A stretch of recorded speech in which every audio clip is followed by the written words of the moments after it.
Okay, everyone, it is time for our latest national poll. Get excited. Despite a loss in West Virginia, Hillary Clinton is still the likely Democratic nominee, setting up a potential general election against Donald Trump. And so ahead of that November showdown, OAN conducted our first general election national poll. Are you ready? Our very own Cameron Kramer breaks down the results tonight and explains which demographics are key for each candidate. With less than a month until primary season wraps up, the frontrunners of both parties are trending in opposite directions. Donald Trump captured nearly 80% of West Virginia's Republican vote, while Hillary Clinton is nursing her wounds after a 20-point loss in the Mountain State. But overall, what's the mood nationally? One America News commissioned nonpartisan research firm Gravis Marketing to survey over 1,500 registered voters across the country, with 40% being Democrat, 33% Republican, and 27% Independent.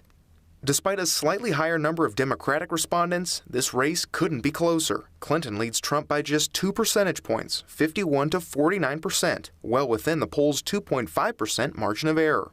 Ultimately, this likely general election race will come down to certain states, and more specifically, certain demographics. With that in mind, let's take a hard look at the data. Both Clinton and Trump capture at least 85% support from members of their own party.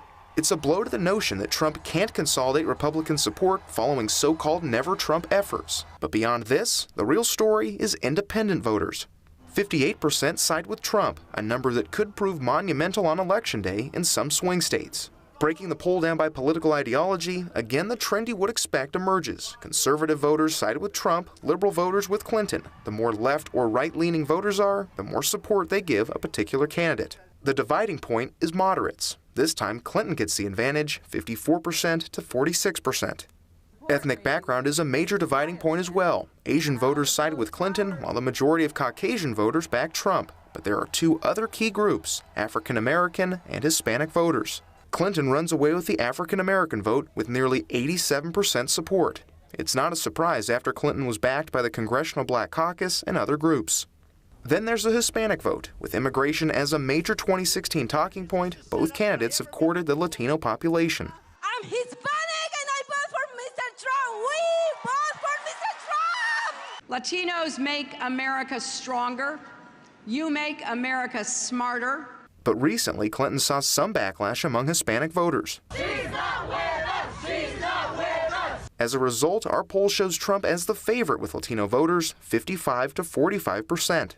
The businessman gets another boost when the poll is broken down by religion. It's a near neck-and-neck race for Catholic, Protestant, and Jewish voters, but Trump dominates the evangelical voter demographic, 81% to 19%. That support could be key in some Midwestern states and beyond, as Trump tries to capture the support of America's heartland on Election Day.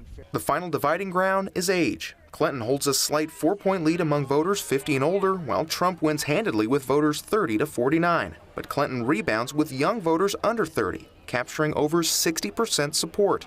Clinton, of course, has touted numerous programs involving college tuition. No student should have to borrow to pay tuition at a public college. And reduce costs for child care, while at the same time making child care more affordable for families by having a bigger government backstop. in an effort to woo young voters. The plan appears to be working. Now Clinton's challenge will be getting those young voters to actually turn out in November, something that's been a long-time challenge in past elections. But as our poll shows, with a nearly neck-and-neck race brewing, the 2016 general election may feature even more fireworks and impressions than we've seen so far. You know, this is a huge election. You never know what might happen. Good afternoon, Bridgeport. How are you? This is crooked Hillary Clinton. Cameron Kramer, One America News.